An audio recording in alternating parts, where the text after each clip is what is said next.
Delhi liquor స్కామ్లో MLC కవితకు 14 రోజుల జ్యుడిషియల్ రిమాండ్ విధించింది రౌజ్ అవెన్యూ కోర్టు. ఇరుపక్షాల వాదనలు విన్న తర్వాత 14 రోజుల పాటు కవితకి రిమాండ్ విధిస్తున్నట్టుగా కోర్టు తీర్పు చెప్పింది. ఇప్పటి నుంచి ఏప్రిల్ 9 వరకు కూడా కవిత జ్యుడిషియల్ రిమాండ్లో ఉండబోతున్నారు. కాసేపట్లోనే ఈడీ అధికారులు కవితను తీహార్ జైలుకి తరలించబోతున్నారు. ఇక కవిత బెయిల్ పిటిషన్కి సంబంధించి కూడా ఇరుపక్షాల వాదనలు ముగిశాయి. ఈ బెయిల్ పిటిషన్కి సంబంధించి తీర్పును కోర్టు ఆల్రెడీ రిజర్వ్ చేసి పెట్టింది. అదలా ఉండగానే తనకు మధ్యంతర బెయిల్ కావాలంటూ కవిత మరో పిటిషన్ దాఖలు చేశారు. తన కొడుక్కి పరీక్షలు ఉన్న కారణంగా తాను ఖచ్చితంగా ఇంటికి వెళ్ళాలంటూ బెయిల్ కోరారు కవిత. మధ్యంతర బెయిల్ కావాలని ఏప్రిల్ 16 వరకు కూడా తనకు బెయిల్ కావాలంటూ ఒక పిటిషన్ దాఖలు చేశారు. అయితే ఈ పిటిషన్పై ఏప్రిల్ 1న విచారణ జరగబోతోంది.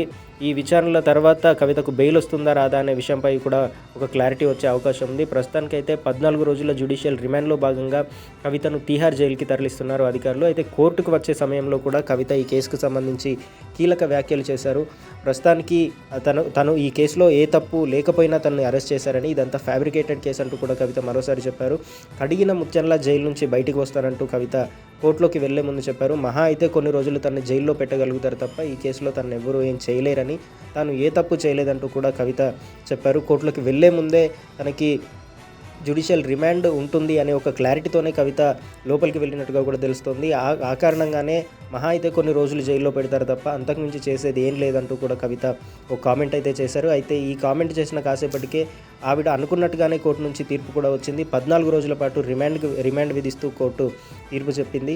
అయితే కవిత తరపు లాయర్లు మాత్రం దాదాపు బెయిల్ కోసం అన్ని ప్రయత్నాలు చేసినప్పటికీ ఈ కేసులో ఉన్న మెరిట్స్ కారణంగా ఖచ్చితంగా కవితని రిమాండ్కి ఇవ్వాలంటూ కూడా ఈడీ అధికారులు కోరారు. దీంతో రిమాండ్ విధిస్తున్నట్టుగా కూడా కోర్టు తీర్పిచ్చింది. దీంతో ఏప్రిల్ 9 వరకు కవిత కోర్టులోనే ఉండబోతున్నారు. 9వ తారీఖు మధ్యాహ్నం మరోసారి కవితను రౌజ్ అవెన్యూ కోర్టులో ఈడీ అధికారులు ప్రవేశపెట్టే అవకాశం ఉంది.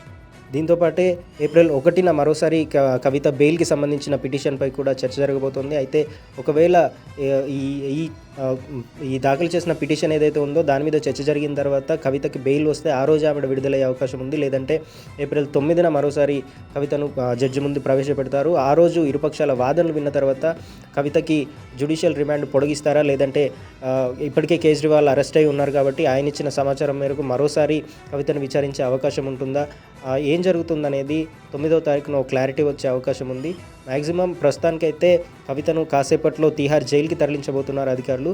కేజ్రీవాల్ విచారణ పూర్తయిన తర్వాత ఆయన ఇచ్చే సమాచారాన్ని బట్టి కవిత కస్టడీ పొడిగించాలా లేదా అనే విషయంపై ఏప్రిల్ 9న క్లారిటీ వచ్చే అవకాశం ఉంది.